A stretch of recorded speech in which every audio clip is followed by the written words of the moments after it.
जी बच्चों, ये मैंने आप लोगों को एक वीडियो भेजी थी गैमा फंक्शन से रिलेटेड। अगर आप लोगों ने उसको देखा है और उसमें जो प्रॉपर्टीज़ थी उनको देख लिया है तो अब आपके लिए ये बहुत ही आसान सी होंगी ये एग्जांपल्स।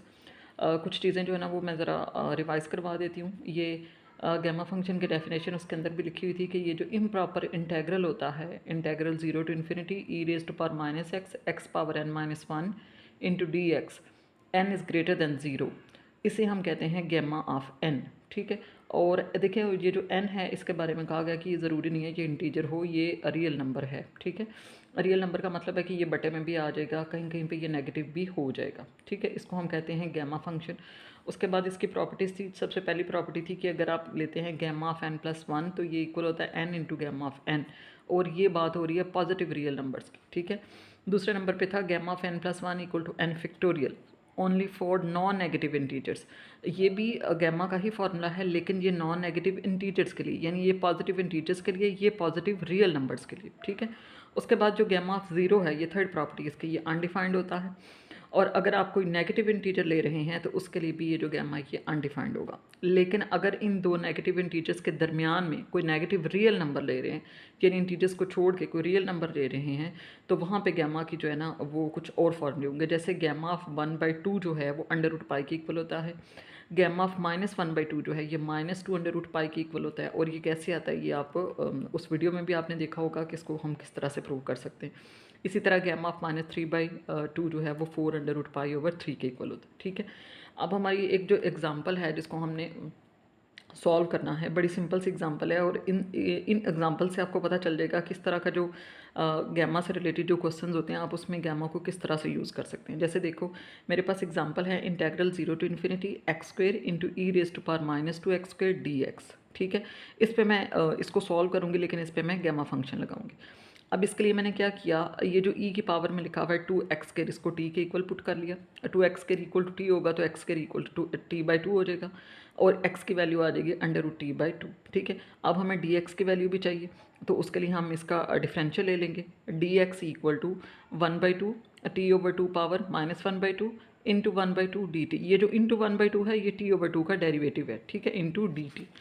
अब ये सारी चीज़ें हम इंटेग्रल के अंदर पुट कर देंगे, जो हमारा ओरिजिनल इंटेग्रल है। यहाँ से dx जो है ये इस तरह से, इसको थोड़ा सा आप सिंप्लीफाई करें, यानी जो इसमें कांस्टेंट है उनको अलहदा कर दें आप। ठीक है, कांस्टेंट्स को आप अलहदा कर दें तो बाकी जो है ना वो आपके पास इस तरह से dx की वैल्यू आ जाएगी 1/2 t power -1/2 divided by √2 into D T. अब ये हम ओरिजिनल इंटेग्रल के अंदर पुट कर देंगे। ठीक है, तो वो आ जाएगा t/2 e power -t power -1/2 divided by 2√2 into D T. अब जितने भी कांस्टेंट्स हैं उनको हम बाहर कर देते हैं। 2 उसको बाहर ले आए तो 1/4√2 0 टू इन्फिनिटी।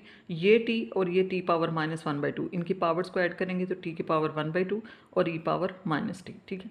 अब इस इंटेग्रल को अपने ध्यान से देखना है। जो हमारा गैमा फंक्शन है, जो उसका इम्प्रॉपर इंटेग्रल है, जो उसकी डेफिनेशन है वो ये है उसकी डेफिनेशन।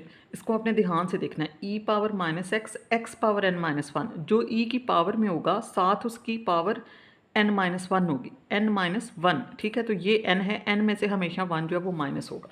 तो अब इसी चीज़ को हम यहाँ पे देखते हैं। ये तो हमारे पास आ गया t power 1/2 e power -t। अब e की जो पावर है वो t है, तो t की पावर होनी चाहिए n-1, लेकिन ये 1/2 है। अब इसको -1 के फॉर्म में लिखने के लिए हम इसे यूँ लिख लेंगे, t पावर 3/2 -1 इंटू ई पावर -t। अब हमारे पास n की वैल्यू क्या आ गई, 3/2। ठीक है, तो जब आप इस सारे इंटेग्रल को सॉल्व करोगे तो यहाँ पे किसका गैमा आएगा, n का जाहिर आएगा, और n हमारा क्या है 3/2।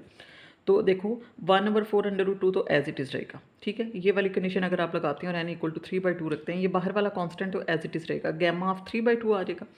अब गैमा ऑफ 3/2 को हम यूँ लिख सकते हैं 1/2 + 1। ठीक है, यानी n+1, तो गैमा ऑफ n+1 किसके इक्वल होता है, n into gamma of n, n into gamma of n, 1/2 into gamma of 1/2। ठीक है, इसको मल्टीप्लाई कर दें 1/8√2, और ये गैमा 1/2 ये किसके इक्वल होता है, ये √π के इक्वल होता है। ठीक है, इसको अब पीछे हमने पढ़ा है, तो 1/8√2 इंटू √π, ये इस क्वेश्चन जो है इसका आंसर आ जाएगा। ठीक है, तो इस तरह से इसी फॉर्मेट पे आपने इन सारे क्वेश्चंस को प्रोसीड करना है। ठीक है, एक और मैं वीडियो जो है वो अपलोड करती हूँ, उसमें एक और एग्जाम्पल होगी जिससे और अच्छी तरह आपको समझ आ जाएगी कि आप इस तरह के क्वेश्चंस को कैसे सॉल्व कर सकते हैं।